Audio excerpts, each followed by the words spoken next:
అదే RTV app వార్తల్ని క్షణాల్లో చదివే అవకాశం ఉంటుంది. ఒక న్యూస్ పేపర్, ఒక టెలివిజన్ ఛానల్ మీ చేతుల్లో ఎప్పుడూ ఉంటాయి.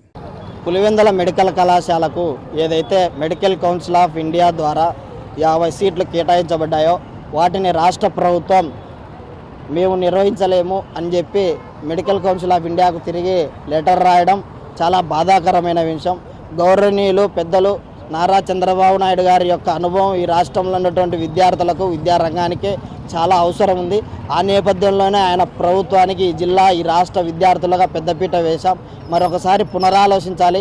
మెడికల్ విద్యార్థులు ఈ రాష్ట్రంలో ప్రభుత్వ రంగంలో నడవడం ద్వారా ఈ ప్రాంత ప్రజలు తమ యొక్క జీవన ప్రమాణాలను మెరుగుదిద్దుకోవడానికి ఒక అవకాశం కల్పించాలని చెప్పి మేము కోరుతా ఉన్నాం.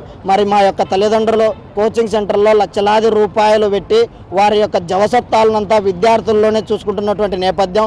ఏబిసి అని చెప్పి 3 కేటగిరీల్లో వస్తూ ఉన్నాయి. మరి ఇవాళ మెడికల్ సీట్ అంటే కోట్ల రూపాయలు పెట్టి కొనగలిసినటువంటి పరిస్థితి రాయలసీమ ప్రాంతంలో ఉన్నటువంటి ప్రజానికానికి లేదు.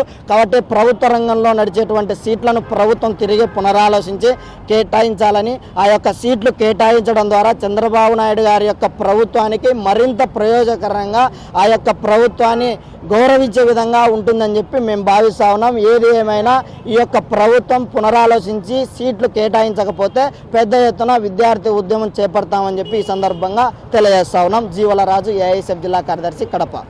మరిన్ని వీడియోస్ కోసం ఛానల్ ని సబ్స్క్రైబ్ చేయండి. లేటెస్ట్ అప్డేట్స్ కోసం వాట్సాప్ ఛానల్ ని ఫాలో చేయండి. అండ్ లింక్ డిస్క్రిప్షన్ లో ఉంది.